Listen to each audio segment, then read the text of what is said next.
I always knew something was off about her.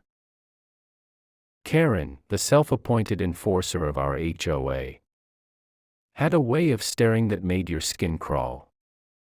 Her fake smile, stretched too wide, and her obsession with rules as if they were handed down from heaven, were red flags. But I never imagined she'd one day march up to my home and cut the power to the machines keeping my daughter alive. It was a quiet Tuesday morning. The sun was rising, the air smelled of wet grass. And Emily, my 5-year-old daughter, was in her hospital bed in the living room. She was born with a rare neuromuscular disorder that left her unable to breathe on her own. The machines surrounding her, the hum of the ventilator, the beep of the monitor, were a lifeline. That morning, everything stopped. The machines went silent. At first, I thought it was a power outage. I rushed to check the wires and the plug. Nothing.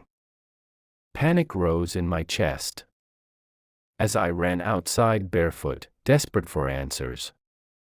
And there she was, Karen, standing next to the utility panel, clipboard in hand, her fingers still on the switch.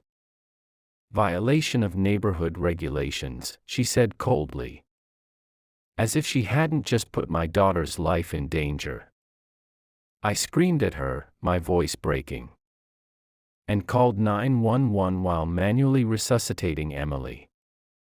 The backup battery, meant to give us 10 minutes, had also been tampered with.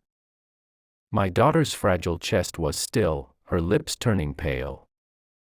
Every second felt like an eternity. And then, just when I thought she was gone, Emily screamed. It wasn't a loud scream, her body wasn't strong enough for that, but it was raw, primal, and full of life. Her eyes flew open, her back arched, and her tiny hands clawed at the blanket. That scream was a defiance of death, a refusal to let go. EMTs arrived moments later, stabilizing her and rushing her to the hospital. Karen, of course, had disappeared by then. This wasn't the first time Karen had tried to make our lives unbearable. When we moved into the neighborhood, I chose it for its proximity to the children's hospital and its calm streets. Not for the HOA. I didn't even know what an HOA was until I received a letter 2 weeks later. It was a formal notice stating that Emily's medical equipment violated community aesthetics. At first, I laughed, thinking it was a mistake.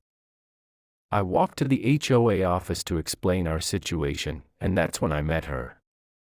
Karen looked like she'd stepped out of a lifestyle magazine, blonde bob, pastel sweater, pearls at noon.